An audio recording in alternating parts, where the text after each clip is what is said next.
الحمد للہ رب العالمین والصلاة والسلام علی سید الانبیاء والمرسلین اما بعد فاعوذ باللہ من الشیطان الرجیم بسم اللہ الرحمن الرحیم۔ معزز سامعین و ناظرین، رمضان المبارک کی بابرکت ساعتوں میں آج ہم اس رات کے بارے میں گفتگو کرنے جا رہے ہیں جسے قرآن کریم نے 1000 مہینوں سے افضل کہا، یعنی لیلۃ القدر۔ اسی سلسلہ میں ہمارے ساتھ جو مقتدر علمی شخصیت تشریف فرما ہیں، پیر طریقت، رہبر شریعت، مفکر اسلام، انجینئر علامہ حافظ محمد آصف قادری صاحب، سب سے پہلے آپ کا شکریہ ادا کرتے ہیں، آپ نے ٹائم عنایت فرمایا۔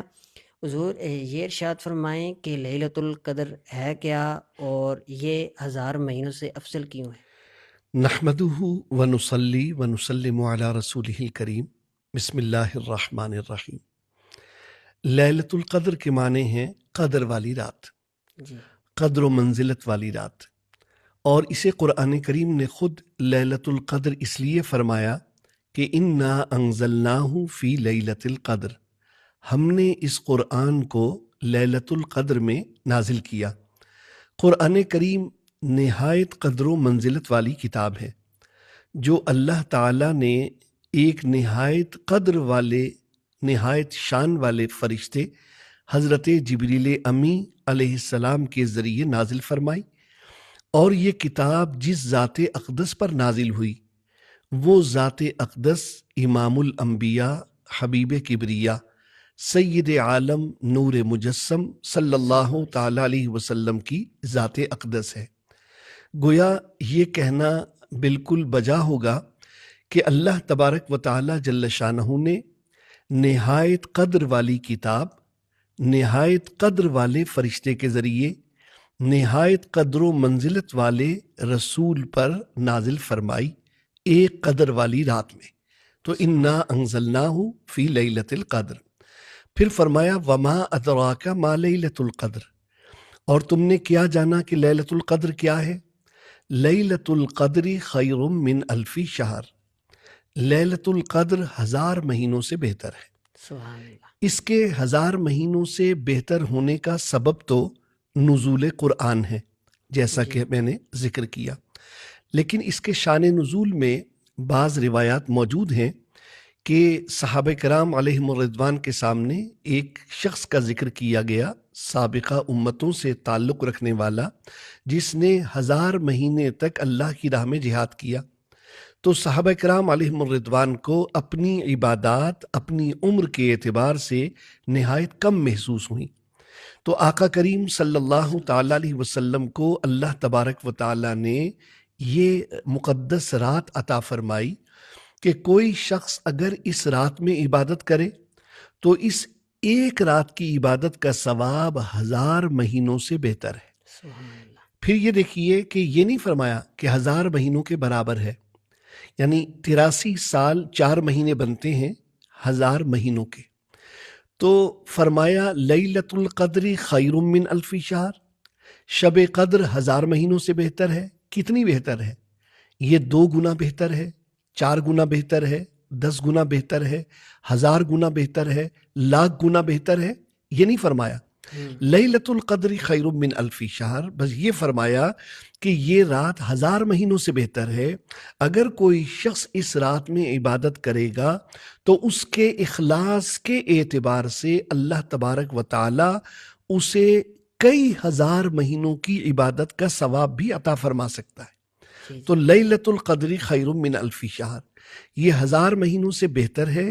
یہ رات اس امت کو دی گئی تاکہ یہ امت جس کے لوگوں کی اوسط عمریں 60 سے 70 سال کے درمیان ہیں، یہ اگر شب قدر کو پائیں گے تو اس ایک رات کی عبادت کا ثواب انہیں 83 سال 4 مہینوں کے برابر کم از کم اور اس سے زیادہ ان کے اخلاص کے اعتبار سے ملے گا۔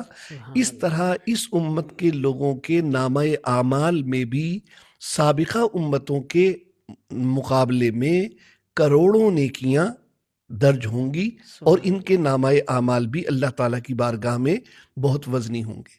اس لیے شب قدر کو ہمیں چاہیے کہ اس مقدس رات کو تلاش کریں اور اس کی عبادت کر کے جو ہے وہ مقام حاصل کریں۔ پھر مجھے یہاں وہ لفظ یاد آ رہا ہے کہ فی لیلۃ القدر، تو ایک اضافہ اور کر لیا جائے کہ یہ قدر والی رات ہے. جو امتی اس رات میں عبادت کرتا ہے نا تو وہ بھی بارگاہ الہی میں قدر والا ہو جاتا ہے. تو اللہ تعالیٰ کی بارگاہ میں قدر والا ہونے کے لیے ہمیں چاہیے کہ شب قدر میں اللہ تعالیٰ کی عبادت میں مستعد ہو جائیں. سبحان اللہ. اچھا حضور، دیکھا جائے تو یہ رات واضح نہیں ہے، یہ مخفی ہے، اس کو چھپا کر رکھنے میں کیا حکمت ہے؟ جی ہاں، یہ ذہن میں اکثر خیال آتا ہے کہ اگر یہ اتنی اہم رات تھی تو اللہ تعالیٰ نے اس کا واضح طور پر ذکر کیوں نہیں فرمایا کہ فلاں رات شب قدر ہے؟ تو اس کے مخفی رکھنے میں کئی حکمتیں اہل علم نے بیان کی.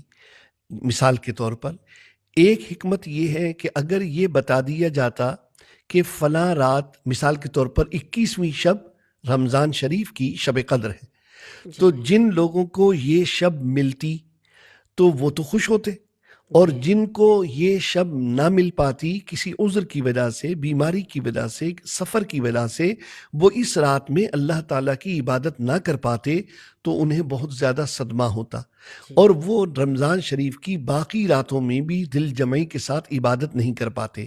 ایک بات. دوسرا یہ کہ جب بتا دیا جاتا کہ فلاں رات یہ شب قدر ہے، تو پھر اگر اس رات کو ہم عبادت نہ کرتے تو پھر اللہ تبارک و تعالیٰ کی جیسے رحمتیں ہیں اس کے لیے جو اس رات میں عبادت کرے تو اللہ تعالیٰ کا غضب بھی ہوتا ان کے لیے جو اس رات کی ناشکری کرتے. اس لیے اللہ تعالیٰ جل شانہ نے اسے مخفی رکھا. سمجھنے کے لیے مثال عرض کروں کہ حرم مکہ میں ایک نیکی کا ثواب 1,00,000 نیکی کے برابر ہے، لیکن اگر ایک گناہ کریں تو اس کا جو گناہ ہے وہ بھی 1,00,000 گناہ کے برابر ہے. اس لیے کہ جس کی قدر و منزلت زیادہ ہو پھر اس کی ناقدری پر سزا بھی ہوتی ہے. اس لیے اللہ تعالیٰ نے یہ کرم فرمایا کہ اس رات کو مخفی رکھا. تو ہمیں بتا دیا گیا کہ بھئی آخری عشرے کی 5 طاق راتوں میں اسے تلاش کرو. اب کوئی شخص 21ویں شب میں عبادت کر رہا ہے اس امید پر کہ یہ طاق رات شب قدر ہوگی، کوئی 23ویں شب میں بھی عبادت کر رہا ہے، کوئی 25ویں شب میں بھی عبادت کر رہا ہے. تو اس طرح ایک رات کی بجائے ہم 5 راتوں میں اللہ تعالیٰ کی عبادت کرنے کی سعادت پا لیتے ہیں. تو یہ بھی ایک حکمت ہے کہ بجائے ایک رات کے ہم زیادہ راتوں میں اللہ تبارک و تعالیٰ کی عبادت کا جو فیض ہے وہ حاصل کریں. تو اگر یہ مخفی نہ ہوتا اور بالکل کلیئر ہوتا تو اس میں ہمارے لیے پھر عذاب اور ناراضگی کا پہلو بھی زیادہ واضح ہوتا. ایک بات اور یہاں پر توجہ کے لائق ہے کہ جیسے موت کا وقت اللہ تعالیٰ نے مخفی رکھا ہے. اگر ہمیں معلوم ہوتا کہ فلاں تاریخ، فلاں مہینہ، فلاں سال اتنے بج کر اتنے منٹ پہ ہمیں موت آنی، تو انسان سارا وقت گناہوں میں گزارتا اور بالکل اپنی موت والے دن، موت آنے سے پہلے وہ جناب وضو کر کے اور جانماز بچھا کے نماز نفل پڑھ کر اللہ تعالیٰ سے گناہوں کی معافی مانگ لیتا. تو یہ مناسب نہیں تھا. اللہ تعالیٰ نے موت کا وقت مخفی رکھا اور یہ بتا دیا کہ کل نفس ذائقۃ الموت، ہر جان کو موت آنی ضرور ہے. اور اذا جاء اجلهم فلا يستأخرون ساعة ولا يستقدمون، ایک لمحہ نہ تاخیر سے آئے گی کسی کی موت اور نہ ایک لمحہ جلدی آئے گی، جو معین وقت ہے اس پر آئے گی. اب آپ دیکھیے شب قدر بھی اللہ تعالیٰ نے مخفی رکھی، ورنہ آدمی باقی رمضان ایسے ہی گزارتا.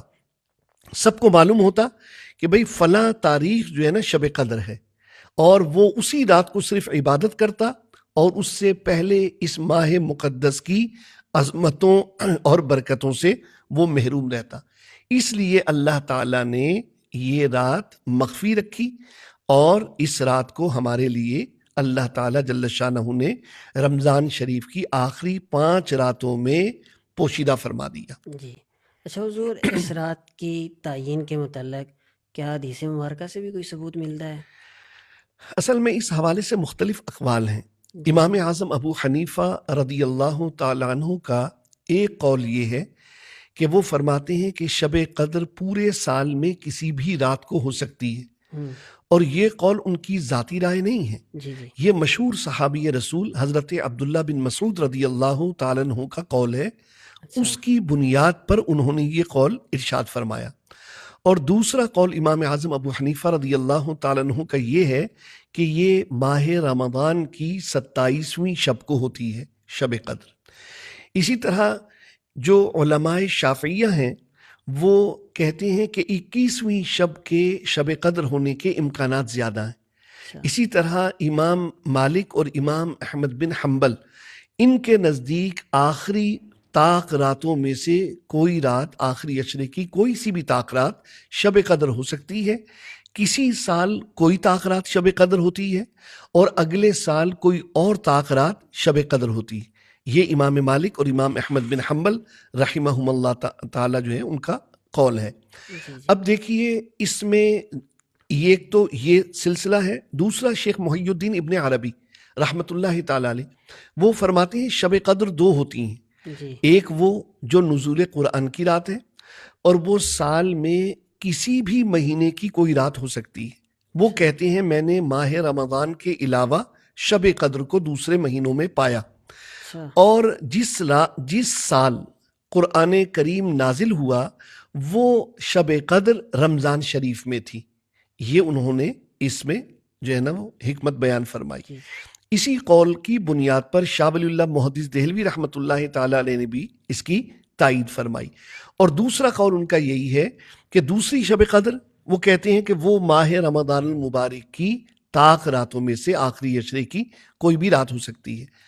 اس سلسلے میں جو احادیث مقدسہ ہیں وہ بتاتی ہیں کہ رسول اللہ صلی اللہ تعالی علیہ وسلم نے ارشاد فرمایا کہ شب قدر کو آخری عشرے کی طاق راتوں میں تلاش کرو، یعنی 21ویں شب، 23ویں شب، 25ویں شب، 27ویں شب اور 29ویں شب۔ ایک اور حدیث شریف میں ہے، صحاح ستہ میں یہ ساری احادیث موجود ہیں کہ آقا کریم علیہ الصلوۃ والسلام نے ارشاد فرمایا کہ اسے 25ویں اور 27ویں شب میں تلاش کرو۔ ایک اور حدیث شریف میں فرمایا کہ اسے 25ویں، 27ویں اور 29ویں شب میں تلاش کرو۔ تو یہ جو اقوال ہیں ان میں اکثر اگر آپ دیکھیے گا تو 27ویں شب کا تذکرہ زیادہ ملتا ہے۔ اچھا اسی طرح ایک حدیث پاک امام ابو داؤد نے روایت کی جس میں میرے اور آپ کے آقا و مولا صلی اللہ علیہ وسلم نے ارشاد فرمایا کہ رمضان کی 27ویں شب شب قدر ہے۔ اس بنیاد پر سرکار غوث اعظم سیدنا عبد القادر جیلانی رحمۃ اللہ تعالی علیہ انہوں نے بھی یہ قول بیان فرمایا کہ اکثر شب قدر رمضان کی 27ویں شب کو ہوتی ہے۔ ایک حدیث پاک اس حوالے سے جو صحاح ستہ میں ہے، حضرت زر بن حبیش رضی اللہ تعالیٰ عنہ وہ کہتے ہیں کہ میں نے حضرت ابی بن کعب رضی اللہ تعالیٰ عنہ سے پوچھا کہ حضرت عبداللہ بن مسعود رضی اللہ تعالیٰ عنہ فرماتے تھے کہ شب قدر اس شخص کو ملے گی جو سارا سال شب بیداری کرے گا، یعنی پورا سال کسی بھی رات میں شب قدر ہوگی۔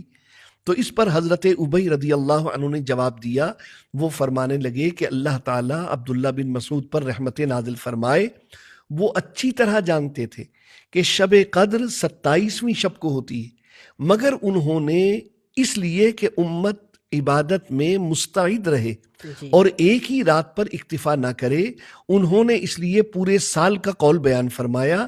پھر وہ کہتے ہیں کہ اللہ کی قسم شب قدر 27ویں شب ہوتی ہے۔ تو اس لیے آپ دیکھیے کہ اکثر مساجد میں ختم قرآن کریم 27ویں شب کو ہوتا ہے، اور 27ویں شب میں شب بیداری کا اہتمام زیادہ کیا جاتا ہے انہی اقوال کی بنا پر۔ تو ہونا یہی چاہیے کہ ہم تمام اہل ایمان ہم آخری عشرے کی تمام طاق راتوں میں شب قدر کو تلاش کریں، جی ہر رات میں عبادت کرنے کی کوشش کریں تاکہ اس رات کی برکتوں سے ہم کما کہو فیض یاب ہوں۔ جی اچھا، قرآن کریم میں ارشاد ہوا کہ اس رات کو فرشتے نازل ہوتے ہیں۔ اب اس رات کو فرشتے نازل ہونے میں کیا حکمت ہے؟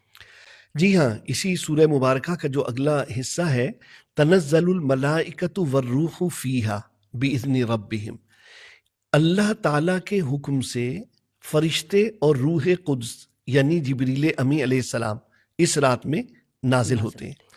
دیکھیے ایک سبب اس کا جو علماء نے لکھا کہ چونکہ فرشتوں نے ایک خدشے کا اظہار کیا تھا اللہ تعالیٰ کی بارگاہ میں جب آدم علیہ الصلاۃ والسلام کو رب کریم نے تخلیق فرمایا تو وہ کہنے لگے کہ اے اللہ یہ زمین پر فساد پھیلائے گا، خون ریزی کرے گا، اور ہم تو تیری پاکی بیان کرنے والے ہیں۔ جی تو اللہ تبارک و تعالیٰ جل شانہ فرشتوں کو بھیجتا ہے شب قدر میں کہ زمین پر جاؤ اور جا کر دیکھو جو تم نے خدشے کا اظہار کیا تھا کہ آدم کی اولاد زمین پر فساد پھیلائے گی، خون ریزی کرے گی، تو تم دیکھو کہ میرے بندے کس طرح میری بارگاہ میں گڑ گڑا کر دعائیں مانگ رہے ہیں، اللہ کیسے آج یہ بستروں کو چھوڑ کر اور میری عبادت میں مصروف ہیں، حالانکہ انہیں یقینی خبر نہیں دی گئی کہ 27ویں شب ہی شب قدر ہے، جی انہیں یقینی خبر نہیں دی گئی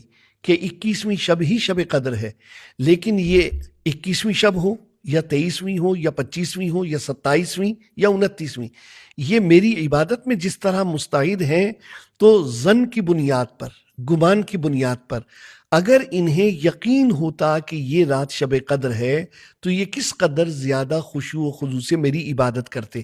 جی تو اللہ تعالیٰ جل شانہ فرشتوں کو زمین پر بھیجتا ہے، ایک حکمت یہ ہے، اور دوسری حکمت اس کی علماء نے یہ بیان کی کہ فرشتے زمین پر آتے ہیں اور وہ سلام کرتے ہیں اس مسلمان کو جو عبادت میں مصروف ہوتا ہے، اور بعض روایات میں آیا کہ یہ مصافحہ بھی کرتے ہیں اسے معلوم نہیں ہوتا، جی یعنی ہم انسانوں کو معلوم نہیں ہوتا، مگر وہ فرشتے ہم سے مصافحہ بھی کرتے ہیں، ہمیں سلام کرتے ہیں۔